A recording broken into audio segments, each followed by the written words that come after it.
Hello friends, welcome to my channel SS paediatrics. जो channel पे नए हैं उन्हें मैं बता दूं कि इस चैनल के थ्रू जो है वो आपका जो नर्सिंग एग्ज़ाम की प्रिपरेशंस जो स्टूडेंट्स कर रहे हैं काफ़ी टाइम से या अभी जो कर रहे हैं उनकी काफ़ी अच्छी कंटेंट जो है वो उनको यहाँ पे देखने को मिलेगा। वेरियस मल्टीपल चॉइस क्वेश्चंस जो है वो मैं आपको इसके ऊपर सॉल्व करवाऊँगी।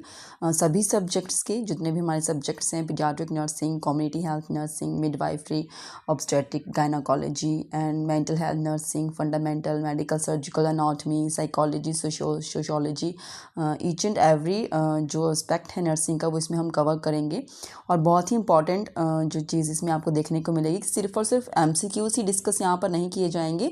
जो भी एमसीक्यूज के साथ जो भी उनका थ्योरेटिकल पोर्शन होगा वो भी आपको यहाँ पे साथ के साथ देखने को मिलेगा कंटेंट के साथ, जो कि आपके लिए एक ओवरऑल नॉलेज आपको प्रोवाइड करेगा। सो दैट जब भी आप किसी कॉम्पिटिटिव एग्ज़ाम में जाएं और वहाँ पे जब भी आपके हाथ में क्वेश्चन पेपर आए तो आपको हर एक पर्सपेक्टिव से उसकी नॉलेज हो और उसको आप अच्छे से अटैम्प्ट कर सकें। और यहाँ पे प्रैक्टिकल जो नॉलेज बेस्ड क्वेश्चंस हैं जो नर्सिंग एग्जाम्स में देखने को मिलते हैं वो भी यहाँ पे आपको अच्छे से सॉल्व करवाए जाएंगे। Get ready to achieve your goal, to clear your exam. So let's start with the video. शुरू करते हैं हमारी आज की क्लास। आज हम जो करेंगे वो है हमारे पास जो मेमोरी बेस्ड प्रीवियस ईयर जो एग्ज़ामिनेशंस में जो क्वेश्चन पूछे गए थे वो मैं आज आपको करवाऊँगी। तो इसमें जो है वो सारे मैंने जो क्वेश्चंस हैं वो एम्स में जो आए हुए जो प्रीवियस क्वेश्चंस हैं वो मैंने कवर किए हैं। ठीक है, थोड़े ही इसमें करवा पाऊँगी, आने वाले और वीडियो लेक्चर्स में आपको और भी क्वेश्चंस ऐसे देखने को मिलेंगे। सो फर्स्ट है हमारे पास क्वेश्चन है which lobe is most commonly affected in children with pulmonary atelectasis. ठीक है, तो पल्मोनरी एटिलेक्टेसिस की वजह से जो है बच्चों में कौन सा जो लोब है वो ज़्यादातर हमें अफेक्टेड देखने को मिलता है। तो ऑप्शंस हैं हमारे पास। Option A right upper lobe, then left upper lobe, then right lower lobe and left lower lobe. The right answer is right upper lobe.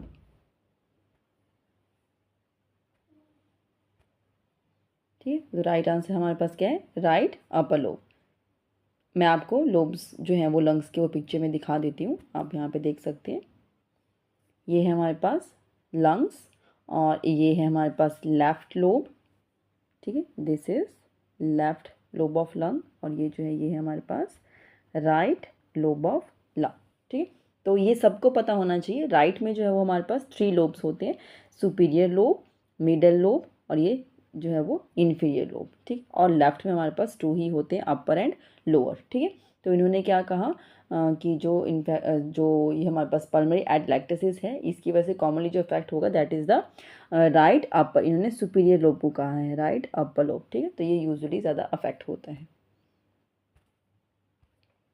एटिलेक्टेसिस में हमारे पास क्या होता है, जो हमारे पास जो स्पेस होगा गैसेस एक्सचेंज के लिए जो हमारे पास एल्विलाइज प्रोवाइड करती हैं वो स्पेस कम हो जाता है। अभी वो स्पेस किस वजह से कम होता है उसके भी हमारे पास 3 रीजंस हैं और उन्हीं रीजंस की वजह से जो है ये इसको क्लासीफाई भी किया गया है डिफरेंट उसमें।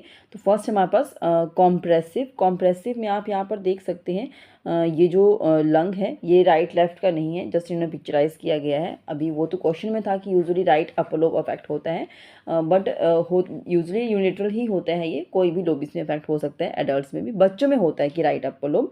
वैसे ये समझाने के लिए मैंने आपको इस पिक्चर में मैं आपको बता देती हूँ कि कंप्रेसिव में क्या है। यहाँ पर आप देख सकते हैं एक जो लोब है जो वन साइड जो है हमारे पास लंग का, तो ये जो है हमारे पास ये कंप्रेस हुआ है। ठीक है, ये यहाँ से जो है ऊपर की तरफ क्या हो चुका है, कंप्रेस हो चुका है। और यहाँ पे कंप्रेस किसी भी रीजन से हो सकता है, may be there is a combination of fluid, air, blood या ट्यूमर, कोई भी चीज़ ऐसी यहाँ पर बन चुकी है जो उसको स्पेस प्रोवाइड नहीं करे तो वो कंप्रेस हो रहा है। जैसे ही कंप्रेस हो जाएगा तो जो एल्वेलाइज है वो भी कंप्रेस हो जाएंगी। ठीक है, तो वो उनको एयर एक्सचेंज के लिए स्पेस नहीं मिल पाएगा। ठीक है, तो वो यहाँ पर कॉम्प्रेसिव एटिलेक्टेसिस हो जाता है। देन है हमारे पास नेक्स्ट ऑब्स्ट्रक्टिव। ठीक है, तो ऑब्स्ट्रक्टिव में क्या है, यहाँ पर भी कोई म्यूकस, कोई ट्यूमर, कोई भी ऐसा कोई ऑब्जेक्ट जो ब्लॉक कर रहा है एयर वे को, जो आप यहाँ देख सकते हैं, तो उसकी वजह से भी हमारे पास जो है प्रॉपर्ली गैसेस एक्सचेंज नहीं हो पा रहा है। ठीक है, और कॉन्ट्रैक्शन। ठीक है, तो यहाँ पर क्या है, कॉन्ट्रैक्ट ही हो चुका है, यहाँ पर आप देख सकते हैं ये कॉन्ट्रैक्ट हो चुका है, ठीक है। Lung scaring keeps the alveoli from opening properly, तो अब ये कॉन्ट्रैक्ट हो गया, अभी वो जो जैसे बोलते हैं ना परमानेंट कोलैप्स हो जाती हैं एल्वेलाइज, तो वैसे ही यहाँ पर ये कॉन्ट्रैक्ट हो गई हैं, अभी ये एक्सपेंड नहीं हो पा रही। जैसे अब हम ब्रीथ भी करेंगे, इनहेल कर रहे हैं, तो हम वो उसका एक्सपेंड ही नहीं हो पा रही है, वो फील ही नहीं हो पाएंगे एयर से, ठीक है। So these all are the types of atelectasis, ठीक है। नेक्स्ट चलते हैं नेक्स्ट क्वेश्चन की तरफ। In following which is not a preventive measure for tetanus neonatorum, ठीक है। तो टेटनस न्यूनेट्रम का कौन सा जो है वो प्रिवेंटिव मेजर में नहीं आएगा। सो ऑप्शंस आप यहाँ पे देख लीजिए। फर्स्ट है हमारे पास TT vaccination, then follow 5 clean rule, TT immunization during reproductive age and penicillin antibiotics, ठीक है। तो टेटनस टॉक्साइड की वैक्सीनेशन होती है, ये तो आएगा ही प्रिवेंटिव मेजर में, ठीक है। और 5 क्लीन रूल हमें फॉलो करना चाहिए, ठीक है। 5 clean rule means clean delivery surface, clean जो इक्विपमेंट्स है वो जो कॉर्ड कटिंग के टाइम पे हमें क्लीन सेप्टिक सब चीज़ें यूज़ करनी चाहिए, ठीक है। तो वो वहाँ पर आएगा। हैंड हाइजीन हमारा प्रॉपर होना चाहिए, वो सब हमारे क्लीन रूल्स में आते हैं। देन टेटनस टॉक्साइड का इम्यूनाइजेशन ड्यूरिंग रिप्रोडक्टिव एज, ठीक है। तो वो मदर का जो है उस मदर का भी जो है वो इसकी वैक्सीनेशन होती है, ठीक है। पेनिसिलिन एंटीबायोटिक जो है वो यहाँ पर इसका आंसर होगा, क्योंकि ये जो है वो प्रिवेंटिव मेजर में नहीं आता है, ठीक है। तो मैं आपको यहाँ पर बता देती हूँ कौन कौन से हमारे पास जो है वो 5 क्लीन रूल हैं। 5 क्लीन प्रैक्टिसेस में हमारे पास आता है क्लीन हैंड्स, हमें जो है वो प्रॉपरली हैंड वॉशिंग करनी चाहिए, क्लीन डिलीवरी सरफेस होना चाहिए जब हम बेबी को डिलीवर करवाते हैं, कॉर्ड केयर प्रॉपर होना चाहिए, ठीक है। जो भी कटिंग इंस्ट्रूमेंट हम यूज़ कर रहे हैं कॉर्ड को कट करने के लिए वो क्लीन होना चाहिए, ठीक है। और जो हम टाई यूज़ करते हैं कॉर्ड को टाई करने के लिए, ठीक है, तो वो प्रॉपरली होना चाहिए, क्लीन होना चाहिए, ठीक है। कोई भी चीज़ हम जो है वो स्टम्प के ऊपर जो है कॉर्ड स्टम्प के ऊपर अप्लाई नहीं करेंगे, ठीक है। So these all are the 5 clean practices used for the preventive measures for the tetanus neonatum, ठीक है। tetanus neonatum means न्यूनेट में टेटनस को प्रिवेंट करना है, ठीक है। न्यूनेट्रम मीन्स जो वर्ड है वो इंडिकेट करता है न्यूनेट के लिए। नेक्स्ट चलते हैं नेक्स्ट क्वेश्चन की तरफ। Which component lack in human milk, ठीक है। ह्यूमन मिल्क में जो है वो कौन सा कॉम्पोनेंट जो है वो लैक करता है, कौन सा कॉम्पोनेंट जो है वो ह्यूमन मिल्क में नहीं होता है, ठीक है। सो फर्स्ट है हमारे पास option calcium, then vitamin D, then IgA, then magnesium, ठीक है। सो आप यहाँ पे देखिए कौन सा कॉम्पोनेंट जो है वो ब्रेस्ट मिल्क में प्रेजेंट नहीं होता है, लैक होता है, ठीक है, कम होता है, मीन्स नहीं होता है, ना के बराबर, ठीक है। सो हमारे पास यहाँ पे है the right answer is vitamin D, ठीक है। तो ये लैक करता है ह्यूमन मिल्क में, बाकी सभी कॉम्पोनेंट्स जो है वो प्रेजेंट होते हैं, ठीक है। तो मैं आपको यहाँ पे दिखाती हूँ, ये है हमारे पास breast milk composition. Breast milk changes to meet your growing baby needs, ठीक है। तो जैसे जैसे बच्चे की नीड होती है वैसे वैसे ब्रेस्ट मिल्क जो है वो चेंज होता है, उसकी कॉम्पोजिशन चेंज होती है, उसके कॉम्पोनेंट्स चेंज होते हैं, ठीक है। तो इसके लिए जो एक स्पेसिफिक वीडियो लेक्चर मैंने अपने चैनल पर अपलोड किया, आप देख सकते हैं, उसको सुन सकते हैं वहाँ पर जाके, टाइप्स ऑफ ब्रेस्ट मिल्क, ठीक है। टाइप्स ऑफ ब्रेस्ट मिल्क एक टॉपिक है जिसके ऊपर मैंने कंप्लीट वीडियो बनाया है, जहाँ पर आपको क्लोस्ट्रम होगा, मैच्योर मिल्क होगा, ट्रांजिशनल मिल्क होगा, फोर मिल्क, हाइंड मिल्क, ठीक है, प्री मैच्योर मिल्क, ये सभी आपको वहाँ पे टाइप्स मिलेगा। ब्रेस्ट फीडिंग का कंप्लीट है, ब्रेस्ट फीडिंग रिफ्लेक्सेस वहाँ पे अच्छे से मिलेंगे आपको, बेनिफिट्स ऑफ ब्रेस्ट फीडिंग, हर एक चीज़ इन डिटेल आपको वहाँ पे मैंने लेक्चर्स में बहुत ही अच्छे से बताया हुआ, तो आप वहाँ पर सुन सकते हैं। तो यहाँ पर देखिए ये है हमारे पास जो है वो कॉम्पोजिशन, जैसे इसमें वाटर है, प्रोटीन है, कार्बोहाइड्रेट, लैक्टोज, वेरियस फैट्स हैं, एंटीबॉडीज़ हैं, विटामिन्स, मिनरल्स, ठीक है। तो ये इम्यूनोग्लोबुलिन्स हैं, हार्मोन्स हैं, तो ये सब चीज़ें जो है वो इसमें प्रेजेंट होती है, और विटामिन डी जो है वो लैकिंग में चलता है, ठीक है। यहाँ पर आप देखिए what is in 1 litre of human milk. 1 litre of human milk में क्या क्या चीज़ें होती हैं मैंने एडिशनल आपको यहाँ पर बता दिया है, ठीक है। जो इन चीज़ों को याद रख सकते हैं बहुत ही अच्छी बात है, आप रख सकते हैं, इनको पढ़िए, ठीक है। और थोड़ा सा कभी हो जाता है कि कोई चीज़ थोड़ा सा भी ऐसे कोई एग्जाम में आ जाए तो माइंड में रहता है कि हाँ ये चीज़ हमने देखी होती है, सुनी होती है, पढ़ी होती है, तो हम इसको अटैम्प्ट कर पाते हैं। तो वही है, आप इसका स्क्रीनशॉट ले सकते हैं या इसको अच्छे से यहाँ से रिवाइज कर सकते हैं आप, ठीक है, कि क्या क्या चीज़ें होते हैं। 1 litre of human milk contain 70 gram of carbohydrate या 46 gram of fat, 13 gram of protein, ठीक है। ऐसे ऐसे जो है वो आप इनको याद कर सकते हैं। नेक्स्ट देखते हैं, नेक्स्ट क्वेश्चन क्या है हमारे पास, which is wrong scale in Glasgow scale. ठीक है, ग्लासगो स्केल में ये जो ऑप्शंस दी गई हैं इनमें से कौन सी रॉन्ग ऑप्शन है। ठीक है, तो वो आपने बताना है। फर्स्ट हमारे पास 5 वर्बल कमांड फॉलो। ठीक है, मीन्स 5 पॉइंट्स देंगे। ठीक है, तो वर्बल कमांड फॉलो करता है तो उसको 5 पॉइंट्स देंगे, तो ये एक पॉइंट है हमारे पास। ठीक है, ऑप्शन है option B 4 points for spontaneous eye opening, then 6 for eye opening, then 6 for motor response. ठीक है, तो यहाँ पे जो रॉन्ग जो स्टेटमेंट दी गई है दैट इज 6 आई ओपनिंग। ठीक है, अब ये कैसे है मैं आपको अच्छे से बता देती हूँ यहाँ पर, ये देखिए। ठीक है, तो ये आपका जो है वो ग्लासगो स्केल का यहाँ पे बताया गया है। टोटल जो है ये हमारे पास 15 पॉइंट्स का होता है। टोटल जो है ये हमारे पास कितने पॉइंट्स का होता है, 15 पॉइंट्स का होता है। ठीक है, सो इसमें जो है वो हम इंडिविजुअल का आई रिस्पॉन्स, वर्बल रिस्पॉन्स और मोटर रिस्पॉन्स चेक करते हैं, दैट इज़ EVM। ठीक है, ये हम चेक करते हैं। तो आई के लिए जो है वो 4 ही पॉइंट्स हैं, मैक्सिमम आई के लिए कितने हैं 4 पॉइंट्स, और ऑप्शंस में आपको क्या दिया था 6 आई ओपनिंग के लिए, तो वो तो नहीं होगा। ठीक है, तो इसीलिए वो रॉन्ग हो गया वहाँ पर, इसलिए वो आंसर में उन्होंने कंसिडर किया। ठीक है, अभी देखिए आई के लिए, आई ओपनिंग के लिए कितने पॉइंट्स हैं, 1 point for no response, 2 points to pain, 3 to speech and 4 for spontaneously. ठीक है, तो अगर बहुत अच्छा रिस्पॉन्स रहेगा तो 4 पॉइंट्स मिलेंगे। और वर्बल रिस्पॉन्स के लिए जो है वो यहाँ पर हाईएस्ट पॉइंट जो दिए गए हैं वो है हमारे पास 5 points, oriented to time, person and place. ठीक है, तो ये है, सब बता रहे हैं अच्छे से वर्बली, तो इसको हाईएस्ट पॉइंट 5 मिलेंगे। लोएस्ट नो रिस्पॉन्स के लिए 1 है। ठीक है, और मोटर रिस्पॉन्स के लिए जो हाईएस्ट है दैट इज 6 ओबेस कमांड। ठीक है, तो अगर मोटर रिस्पॉन्स के लिए वहाँ पर ऑप्शन था ऑप्शन डी, जिसमें 6 दिया गया था। ठीक है, तो वो यहाँ पर रहेगा। ठीक है, तो ये आपको पता होना चाहिए कि किसके लिए, जैसे ये EVM था तो आप इसको अच्छे से याद रख सकते हैं कि इनका हाईएस्ट पॉइंट कितने रहेंगे, 4, 5 एंड 6। ठीक है, तो इनमें से कुछ भी ऐसे क्वेश्चन आ सकते तो आपको याद रखना पड़ेगा। नेक्स्ट चलते हैं नेक्स्ट क्वेश्चन की तरफ। When assessing a child with chronic hypoxia, the nurse should monitor for। ठीक है, अगर बच्चे को chronic hypoxia हो चुका है तो उसको जो है वो नर्स असेस करेगी, तो कौन सी चीज़ों के लिए असेस करेगी। फर्स्ट है हमारे पास slow irregular respiration, clubbing of fingers, subcutaneous haemorrhage and decreased RBC count. So the right answer is clubbing of fingers. ठीक है, तो हाइपोक्सिया की कंडीशन में जो है लैक ऑफ ऑक्सीजन जब हो जाता है बॉडी में, तो उसमें जो है वो जो राइट आंसर जो नर्स जो असेस करेगी बच्चे में that is the clubbing of finger.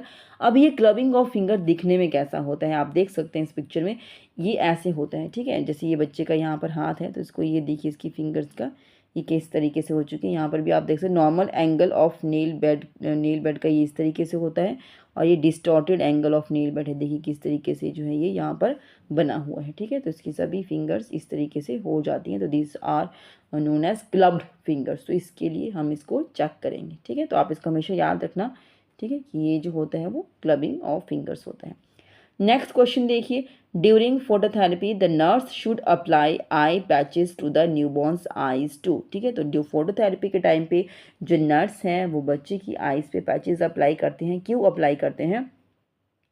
Option है हमारे पास prevent injury to the conjunctiva and retina, reduce over stimulation from bright lights, be sure that the eyes are closed and limit excessive rapid eye movements and anxiety. ठीक है, तो हमारे पास क्या क्या options हैं कि बच्चे के कंजक्टाइवा और रेटिना पे जो है वो इंजरी ना हो तो उसको प्रिवेंट करने के लिए।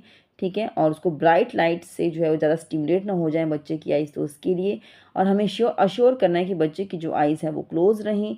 ठीक है, और बच्चे की जो रैपिड आई मूवमेंट है उसे हमें कम करना है, लिमिट करना है। ठीक है, उसकी एंग्जाइटी को लिमिट करना है, तो ये पर्पस है। ठीक है, तो इनमें से आप बताइए कि किस पर्पस से जो है वो हम बच्चे का आइज़ को कवर करते हैं विद द पैचेस। ठीक है, so the right answer is option A, to prevent the injury to the conjunctiva and the retina. ठीक है, तो बहुत ज़्यादा लाइट होती है तो डैमेज ना कर दे इसलिए।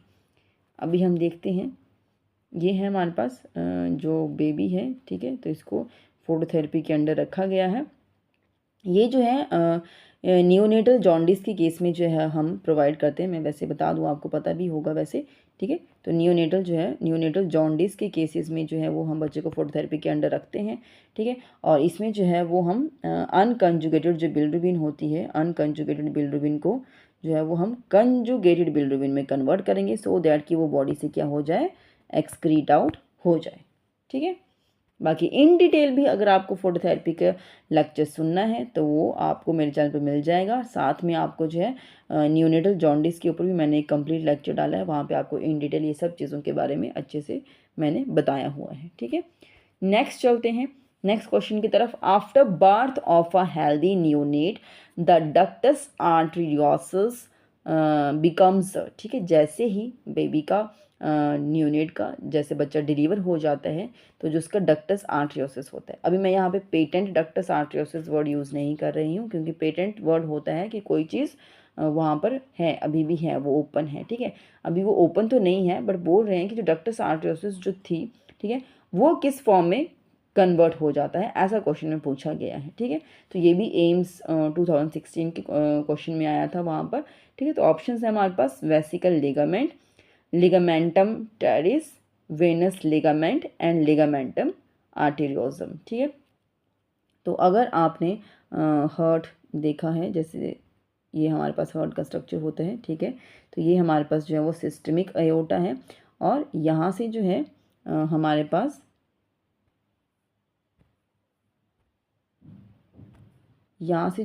जो है पल्मोनरी आर्टरीज जो जा रही है। ठीक है, तो ये जो हमारे पास सिस्टमिक अयोटा और पल्मोनरी आर्टरी का जो कनेक्शन बनता था, ठीक है, तो ये जो कनेक्शन था, इस कनेक्शन को हम कहते थे पेटेंट डक्टस आर्टेरियोसिस। ठीक है, ये था हमारे पास। तो ये ब्लड को जो है सिस्टमिक जो अयोटा थी वहाँ से पल्मोनरी आर्टरी की तरफ जो है वो ब्लड को सेंड कर देता था। ठीक है, और वो अगेन लंग्स में जाता था। ये डिफरेंट कॉन्जेनिटल जो हार्ट डिफेक्ट है उसमें आता है ये। ठीक है, तो ये जब बेबी मदर के वूम में होता है तब तक तो ठीक है, जैसे बेबी बाहर आके डिलीवर हो जाता है, ठीक है, तो विद द प्रेशर जैसे चेंजेस होता है, ब्लड की रेजिस्टेंस चेंज होती है, तो उसके साथ जो है ये भी वहाँ पर क्लोज हो जाता है। ठीक है, जब क्लोज हो जाएगा तो फिर ये पेटेंट नहीं रहेगा, फिर हम इसे कहेंगे डक्टस आर्टेरियोसिस। अब ये क्लोज हो चुका है, बट ये किस चीज़ में कन्वर्ट हो गया वो आपसे पूछा गया था यहाँ पर इस क्वेश्चन में। सो the right answer of this question is option D, ligamentum arteriosum. ठीक है, अब ये कैसा है ये भी मैं थोड़ा सा आपको बता देती हूँ। यहाँ पर आप देखिए, ठीक है, तो ये मैं आपको थोड़ा सा इसको जूम करके हम यहाँ पर देखते हैं।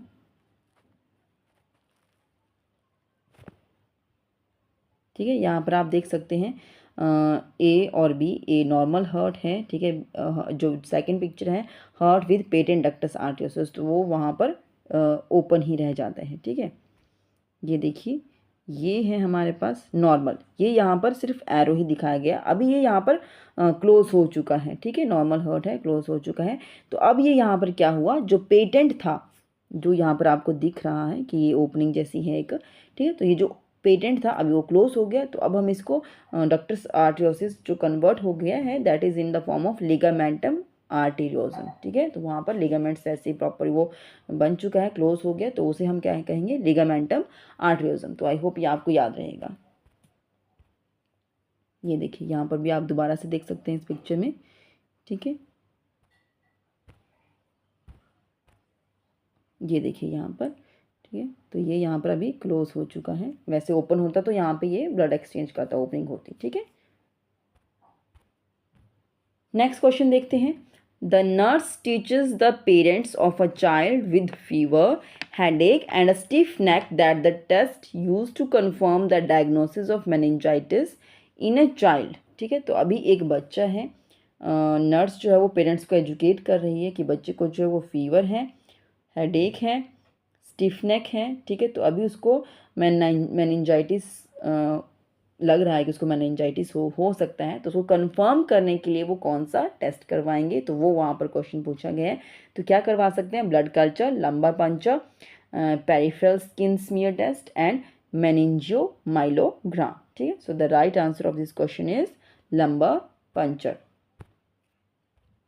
ठीक है, तो ये लंबर पंचर है, ये आपको यहाँ पे साइड भी शो की गई है। ठीक है, तो हम जो है वो L3 या L4 के बीच में, L4 L5 के बीच में, लंबर वर्टिब्रा के बीच का जो स्पेस होता है उसके बीच में से जो है वो हम यहाँ पर जो साइडोस्पाइनल फ्लूइड है उसको वहाँ पे यहाँ से जो है वो ले सकते हैं। ठीक है, यूजुअली जो हमारे पास जो स्पाइनल कॉर्ड है वो L2 तक आते आते जो है वो स्टॉप हो जाता है, उसकी लेंथ इतना ही है कि वो नंबर 2 तक आते आते स्टॉप हो जाती है, ठीक है। तो इसके आगे जो है वो हम तभी L3 L4 L5 के बीच से सैंपल लेते हैं, सो दैट कि हम स्पाइनल कॉर्ड को हार्म ना कर सकें, उसको कोई इंजरी ना कर सकें, इसीलिए जो है वो हम L3 L4 या L4 L5 के बीच में से जो है वो सैंपल लेते हैं। तो ये आप यहाँ पर देख सकते हैं, ये भी है और यहाँ पर शो किया गया है, ठीक है। तो ये देखिए कैसे पोजीशन देते हैं, position to a child for lumbar puncture, ठीक है। और इस तरीके से जो है वो हम कलेक्ट करेंगे सेरेब्रोस्पाइनल फ्लूइड और ये नीडल इंसर्ट करके और फिर हम इसको कलेक्ट कर लेते हैं, ठीक है। और यहाँ पर जो है अगर इसको आप देखेंगे तो यहाँ पर एज ऑफ अ चाइल्ड के हिसाब से बच्चे की क्या हाइट है, साइज ऑफ द नीडल भी यहाँ पर इन सेंटीमीटर मेंशन किया गया है, जो याद रख सकते हैं उनके लिए अच्छा है, ठीक है। नेक्स्ट चलते हैं नेक्स्ट क्वेश्चन की तरफ। सेंट्रल इंसाइजर अपीयर एट, ठीक है। सेंट्रल इंसाइजर टीथ की बात हो रही है, सेंट्रल इंसाइजर हम यहाँ पे टीथ की बात कर रहे हैं, ठीक है। तो ये सेंट्रल इंसाइजर जो टीथ हैं वो कब तक आएंगे बच्चे में, वो बात हो रही है। ऑप्शन है हमारे पास 10th month, 6th month, 12th month and 4th month, ठीक है। So the right answer is 6th month. आप यहाँ पे देखिए, ठीक है। ये बहुत ही अच्छे से जो है वो मिल्क टीथ की बात है तो आपको पता ही है, ठीक है। डेसिडस टीथ को जो है वो हम मिल्क टीथ कहते हैं, ठीक है। फिर हमारे पास जो ये जब भी टूट जाएंगे मिल्क टीथ तो हमारे पास परमानेंट टीथ बाद में आते हैं, ठीक है। सो ये आप देखिए यहाँ पर जो ये गोल्डन से कलर में शो किया गया, these are the central incisor, ये यहाँ पर, ठीक है। और ये लोअर के हैं और ये अपर के हैं, ठीक है। और ऑरेंज कलर से जो है वो हमारे पास lateral incisor, then canine, then first molar, then second molar, ठीक है। तो आप इनको बहुत ही अच्छे से देख सकते हैं कलर के साथ, बहुत ही अच्छे से आपको ये याद भी रहेगा, ठीक है। नेक्स्ट क्वेश्चन हमारे पास, all of the following are killed vaccines except, तो यहाँ पर सभी किल्ड वैक्सीन है सिर्फ एक को छोड़ के, ठीक है। तो ऑप्शन है हमारे पास BCG, cholera, tetanus and pertussis. So the right answer is BCG, ठीक है। BCG जो है वो हमारे पास लाइव एटेन्यूएटेड वैक्सीन होती है, बाकी सभी यहाँ पर क्या है, किल्ड हैं। नेक्स्ट है ORS मेनली कंटेन्स, ORS का जो पैकेट होता है, ठीक है, ओरल रिहाइड्रेशन जो सॉल्ट जो है जिसको हम पानी में डालेंगे तो सोल्यूशन बन जाएगा, ठीक है। तो that mainly contain calcium and glucose, sodium and fructose, sodium and glucose and calcium and fructose, ठीक है। तो ये है, और इसमें जो राइट आंसर है मेनली क्या कंटेन करता है, so the right answer is sodium and glucose. यहाँ पर आप इसको देख सकते हैं, ठीक है। तो ये इसमें जो है यहाँ पे मेंशन किया गया है, WHO ने रिकमेंड किया है इसको। और composition each 21 gram pack contains sodium chloride 2.6 gram, potassium chloride 1.5 gram and sodium citrate 2.9 and dextrose anhydrous 13.5, ठीक है। तो ये ग्लूकोज हमारे पास है, तो ये इस अमाउंट में जो है वो यहाँ पर इसका कॉम्पोजिशन दिया गया है। नेक्स्ट क्वेश्चन देखिए, neonatal period is, neonatal period means जो न्यूनेट है, ठीक है। तो न्यूनेट का यहाँ पर क्या पूछा गया है, age, exactly age group neonate का पूछा गया है। तो ऑप्शन है हमारे पास up to 1 year of age, 1 to 4 year of age, first 28 days of life and 28 days to 1 year, ठीक है। So the right answer is first 28 day of life, ठीक है। तो फर्स्ट 28, ठीक है, जैसे बेबी डिलीवर हुआ तो तब से लेके मीन्स 0 to 28 डेज तक जो आएगा वो हमारे पास क्या आएगा, न्यूनेट। और इसमें भी 0 to 7 तक हमारे पास, 0 to 7 तक जो है वो हमारे पास अर्ली न्यूनेट होता है, ठीक है, इसको हम अर्ली न्यूनेट बोलते हैं। फिर उसके बाद आफ्टर 7 to 28 तक जो आएगा that is late neonatal period, ठीक है।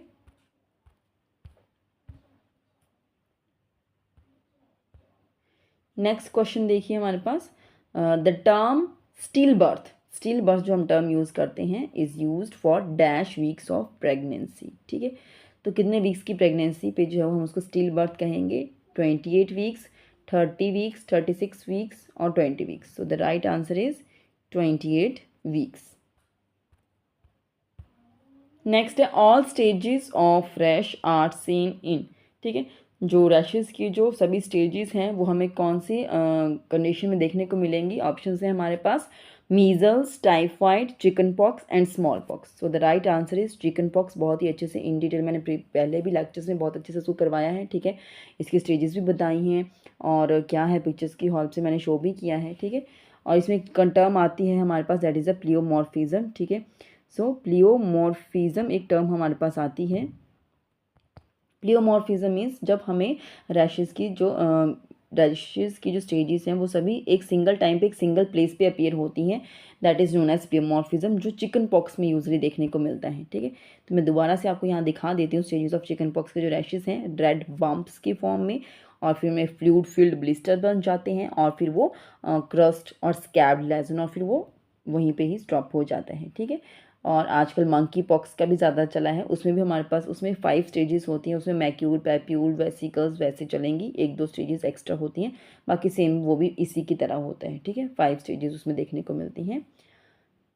नेक्स्ट चलते हैं नेक्स्ट क्वेश्चन की तरफ। During the first year of life the child is said to go through the which stage, ठीक है। तो यहाँ पर स्टेजेस पूछी गई हैं और बच्चे की लाइफ के अकॉर्डिंग, ठीक है, उसकी एज के अकॉर्डिंग। तो फर्स्ट है हमारे पास ऑप्शंस में पूछा गया oral, then anal, then genital, then phallic, ठीक है। तो यहाँ पर साइकोसेक्सुअल थ्योरी की बात की जा रही है, ठीक है। और यहाँ पर जो फर्स्ट ईयर के बच्चे का जो है वो कौन सी स्टेज से गो थ्रू करेगा वो पूछा जा रहा है। So the right answer is oral stage. Oral stage क्यों, ये भी मैंने बहुत ही अच्छे से सभी थ्योरीज, ठीक है, साइकोसेक्सुअल थ्योरी है हमारे पास, ठीक है, और एरिक्सन की साइकोसोशल थ्योरी है, ठीक है। तो ये सभी थ्योरीज मैंने डिटेल डिस्कस की हैं अपने चैनल के ऊपर, आप वहाँ से सुन सकते हैं। और ओरल में क्या है, बच्चे को यहाँ पे प्लेजर और ग्रेटिफिकेशन की बात हो रही है, तो बच्चा जितना ज़्यादा ओरल कैविटी के थ्रू लेगा उसको उतना ही ज़्यादा जो है वो ग्रेटिफिकेशन फील होती है, ठीक है। तो वो जितना ज़्यादा ग्रेटिफिकेशन फील करता है, तो ये 2 टर्म्स हमारे पास यहाँ पे आती हैं, तो बच्चा उस स्टेज से पास ऑन हो जाता है या उसी स्टेज के स्टक होकर रह जाता है, ठीक है। तो ये इन डिटेल मैंने वहाँ पर बताया है, बट ये ग्रेटिफिकेशन और प्लेजर की बात होती है। बच्चे को डिफरेंट डिफरेंट स्टेजेस आएंगी ये उसके टाइम पीरियड में, और वो डिफरेंट डिफरेंट जो है वो एरिया से जो है वो सेटिस्फेक्शन को कैरी करता है। अभी ओरल स्टेज में ग्रेटिफिकेशन क्या है बच्चे की, कि उसको जैसे ओरल स्टेज में क्या करेगा बच्चा, माउथ से कैसे ग्रेटिफिकेशन मिलती है, फीड करके। तो बच्चे कैसे करते हैं, ब्रेस्ट फीड करके, ठीक है। तो अगर किसी को ब्रेस्ट फीड नहीं करवा रहे हैं तो वो बॉटल फीड करेगा, तो उसको ग्रेटिफिकेशन होती है, उसको खुशी मिलती है फीड करके, ठीक है। इसलिए बच्चे कोई भी चीज़ लेगा अपने माउथ में, हैंड को माउथ में, कोई टॉयज़ को माउथ में, क्योंकि उसको ग्रेटिफिकेशन हो रही है उस चीज़ की, उसको खुशी मिलती है, ठीक है। आप यहाँ पे देख सकते हैं oral stage, anal stage, phallic, latency and genital, age of range भी मैंने बताया है, and what happen at this stage, ये सब मैंने यहाँ पर बताया है, बट बहुत ही अच्छे से मैं ऑलरेडी बता चुकी हूँ, तो आप इसको वहाँ पर अच्छे से सुन सकते हैं। नेक्स्ट चलते हैं नेक्स्ट क्वेश्चन की तरफ। At the age of 2 years child should be able to, 2 साल का बच्चा क्या कर सकता है, क्या करने में वो कैपेबल होता है, वो यहाँ पर पूछा गया है। ऑप्शन है हमारे पास use to eat fruit, drink milk from cup, pours own water in glass, और cuts food using a knife, ठीक है। तो यहाँ पर क्या कर सकता है बच्चा, अभी यूज टू ईट फूड ये तो पहले ही सीख जाएगा, ठीक है। और pores own water in glass, तो ये अभी टाइम लगेगा, ठीक है। And cuts food into knife, तो नाइफ तो हम देंगे ही नहीं, तो वो उसका कोऑर्डिनेशन बनता ही नहीं है शार्प ऑब्जेक्ट से, ठीक है। तो यहाँ पर जो राइट आंसर है that is the drink milk from cup, ठीक है। तो बच्चे को अगर आप कप में मिल्क डाल के या वाटर डाल के कुछ भी दोगे तो वो उसको दोनों हाथों से अच्छे से होल्ड करेगा और पी लेगा अच्छे से, ठीक है। नेक्स्ट क्वेश्चन है neonatal mortality rate is calculated by estimating the number newborn death within dash days, ठीक है।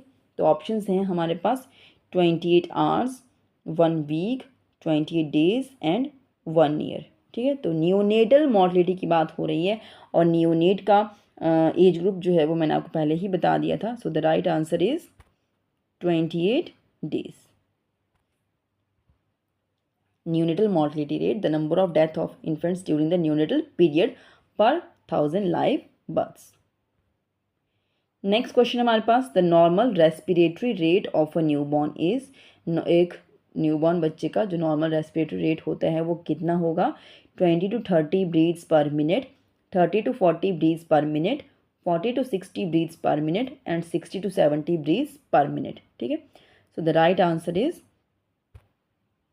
40 to 60 ब्रीथ्स पर मिनट जो है एक न्यूबॉर्न का नॉर्मल रेस्पिरेटरी रेट होगा। नेक्स्ट क्वेश्चन हमारे पास the nurse is performing the 5-minute Apgar on a newborn, which one of the following observation is included in the Apgar score, ठीक है। तो ये आपको पता होगा कि अपगार स्कोरिंग हम करते हैं और 1 मिनट पे करते हैं और उसके बाद 5 मिनट पे करते हैं। ठीक है, तो ये पूछ रहे हैं कि 5 मिनट पे जब कर रहे हैं तो इनमें से क्या चीज़ चेक करेगी, जो नर्स है वो क्या चीज़ चेक करेगी, सिर्फ कंफ्यूज करने में। अगर 1 मिनट होता तब भी यही होता। ठीक है, सो ऑप्शन है हमारे पास blood pressure, temperature, muscle tone and weight. ठीक है, तो आप यहाँ पे देखिए और the right answer is muscle tone, क्योंकि ब्लड प्रेशर, टेम्परेचर और वेट इसमें आता ही नहीं है। ठीक है, ये नहीं आता है। मसल टोन की बात इसमें हम करेंगे।